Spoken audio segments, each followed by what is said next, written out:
Hey up, how do? I hope you're all good. My name's Dave K. You are watching the festive YouTube channel from the Yorkshire Bike Mechanic, and I hope you're having a good week. It's been a weird week actually, with 2 days off of New Year 2021-22. What a weird Christmas it's been. A bit like last year really. You want to go out and celebrate, but you obviously want to stay safe. So I hope you've been managing to do both. This week's it's his last video before New Year, before 2022. So I thought I'd actually put some outtakes in this video towards the back end. Well, actually at the back end. So if you want to stick with it and watch a stupid outtakes, then please watch on. But now, today, we have a lovely Yeti SB5 in, and it's got a little bit of a knocking noise. It's a really common noise, is this one, on all suspension bikes. And it's something that you might recognise as soon as you kind of hear it, or alternative, you might think that your bike's falling to bits. And we often get customers in that say, my bike's falling to bits. Can you have a look at this knocking noise? I don't know where it's coming from. It's from the headset, from the bottom bracket, from the back wheel. So what I'm going to do is I'm going to show you what that knocking noise is and how to sort it out and how easy it is to do. So let's crack on. So I am in my favourite place on the floor, which is where I'm usually. And today what we're going to do is we're going to try and diagnose this knocking noise on this bike. But first of all, I'll let you hear it. Okay, so listen carefully. So what I'm doing to make that noise, I'm actually holding onto the seat post with my hand, and I'm actually lifting the bike up and down, but not off the floor. So what I'm doing is taking the weight of the bike and then letting it down again. So I'm not actually picking it off the floor, and I'm doing that up and down so you can get that noise. Okay, so that sort of noise you can get from kind of loads of different places in your suspension linkage and elsewhere, your bottom bracket. There's loads of places you can get that noise from. Your headset is very, very similar. Noises like that are very similar.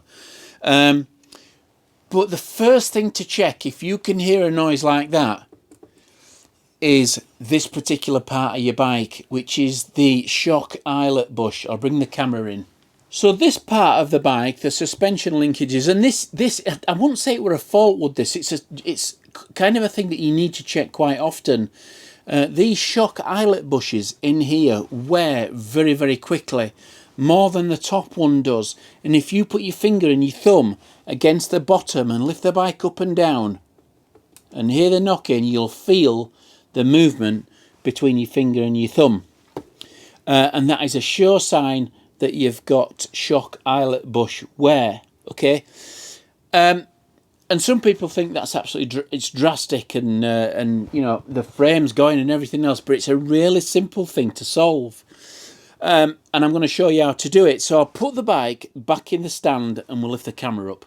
So this particular shock, it's a Fox DPX2, a very, very popular shock, and it's really easy to take out of your frame. You might find that it's a 6mm Allen key or it's a 5mm Allen key, but on this particular case it's 5mm. So we'll grab that Allen key and we'll undo the top first. It shouldn't be too hard to get out. Don't lose the bolts and the washers. You might be thinking, what's happened to my thumb? Well, I stabbed it yesterday, not on purpose, and it hurts like hell. So you'll find that there's probably washers under there. I've just dropped one. Don't lose the washers. Okay, and it does help to take these pins out. If you just take the weight off the swinging arm, you should be able to push these pins out and pull them out with your finger like that. Okay, that's the first one out. Put that safe, and then we'll take the back one out. Okay, it's exactly the same procedure for the back.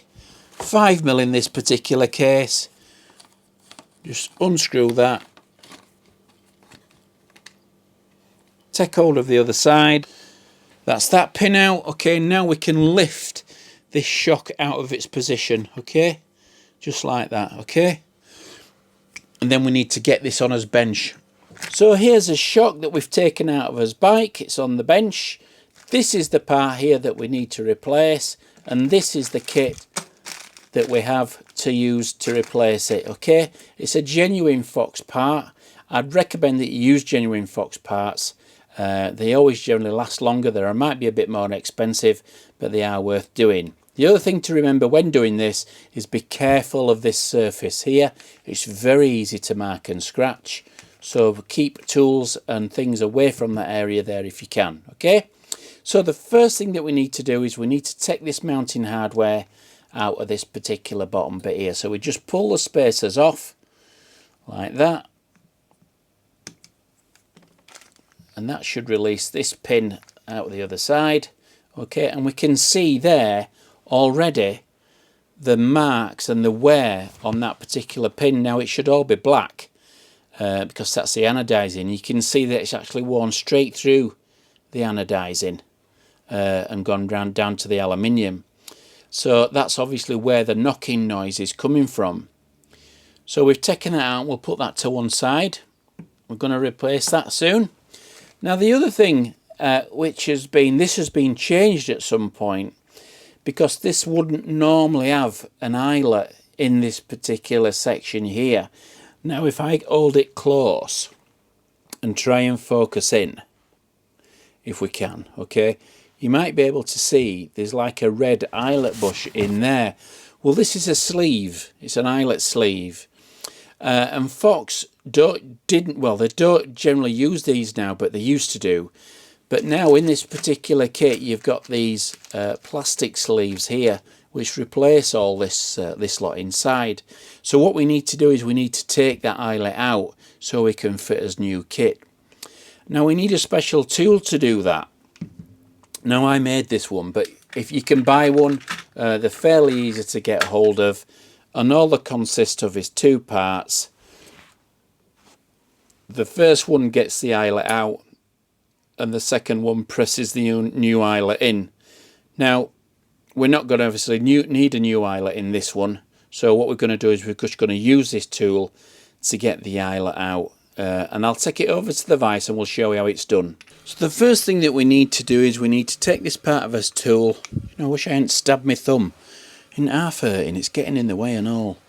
Okay, we'll put that in there. We get the other part of the tool over the other side, like that. Okay, we'll put the whole thing in the vise. We line it up nice and steady, and then we press. And this particular eyelet will come straight out of the other side. Now, if you're having to force it too hard, then it's obviously not in the right position. You will feel it gently slide out. And you only just go so far. That's it. And that's all we need. Okay, we can take that out of there, put that shock on the bench, and we can see the eyelet is now in there. Okay, so we don't need that now. We can actually throw it away.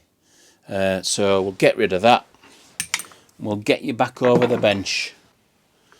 So that's left us now with a clean, nice shiny end with nothing in there. So what we need to do is now get us kit out, plonk it on the bench without losing any parts. Okay, there's his pin, there's his washers, his sleeves, his spacers, two little rubber rings, stop any water getting in.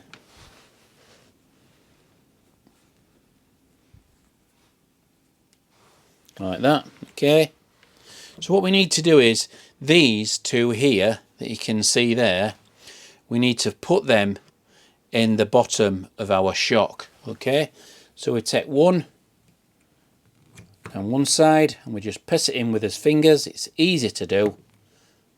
That's it. And we take the other one and we do the other side. Okay, and we press it in with his fingers. Easy to do. That's it. Okay,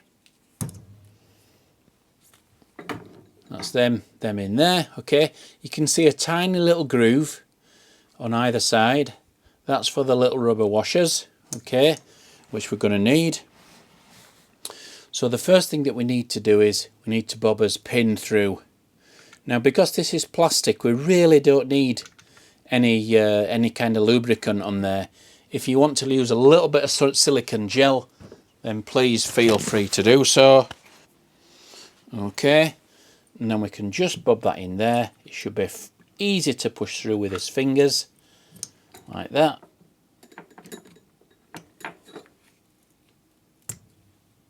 It's all hard doing this behind a camera.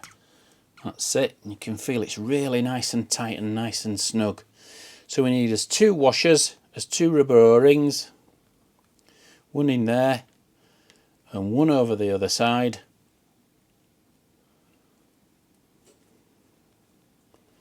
Okay, and then as spacers,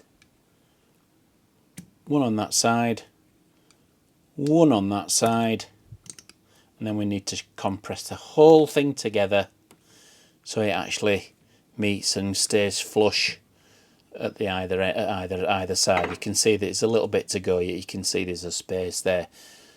So I'll just push that together and just gently pushed it together in the vise with the soft jaws in. Okay, and you can see that's nice and new, ready to go back into his frame. So let's do that now. So here's his shock with his new mounting hardware on the bottom. Okay, we can put the bottom in first. We'll take the long pin. Don't forget the washer on the end if it has one. Okay, hold that in place, push it in from the eye, line it up, and that should actually go straight through to the other side, which it has done.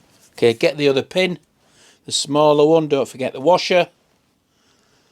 A little bit of light lube just on that pin, and we'll do exactly the same for the top.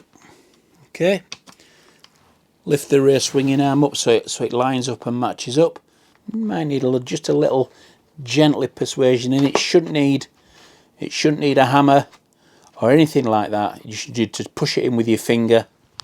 That's it, gone in there. A little bit of Loctite. Just gently screw those in, not fully home yet. Bit of Loctite on this other one. That's it, do the same that one. And then what we need to do is we need to torque these up. Okay, so the torque settings on these bolts is 9 Newton meters as per specification by Yeti.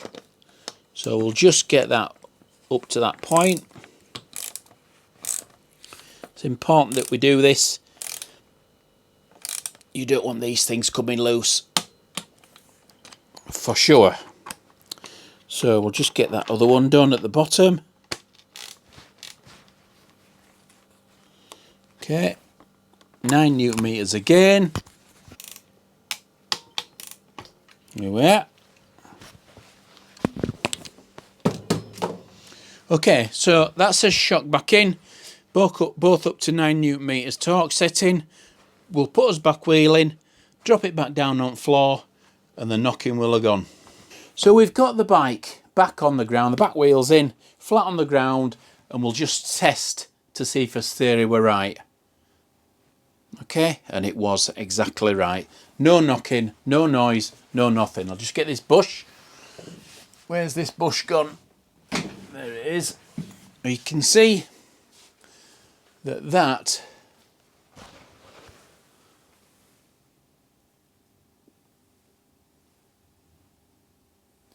you can see that were the cause of the knocking. Not my thumb, but that particular pin there. You can see it's all worn away. So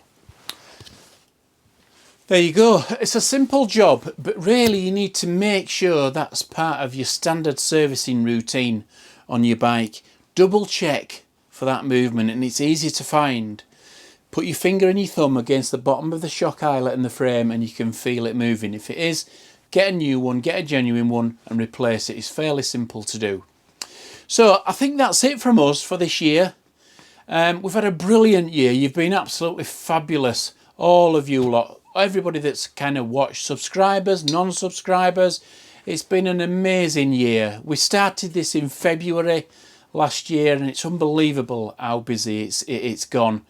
And how much thanks and comments and great comments you've given us, and how happy you lot are to watch us do what we normally do.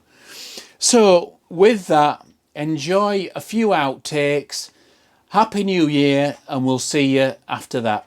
See you later, toodle pip. I'm excited today because we're going to do something that we don't that often, do we? So that my name's David Dickinson from the Real Deal. I'm going in. Hello and welcome to the channel. My name's Dave K and I hope you're all good. I'm the Yorkshire Bike Mechanic and you are welcome. Hello. Now then, how are you doing? How do, and welcome back to the Yorkshire Bike. Fucking how do? Yes. Today we have something rather special for you. Let's crack on. Let's crack on. Let's crack on, lad. So let's crack on. You can generally tell whether a saddle's level or not just by kind of looking at it with your eye. So oh shit, YouTube channel, and I am the Yorkshire Bike Mechanic. Thank you for tuning in. Hey up everyone, welcome back to the Yorkshire Bike Mechanic YouTube channel.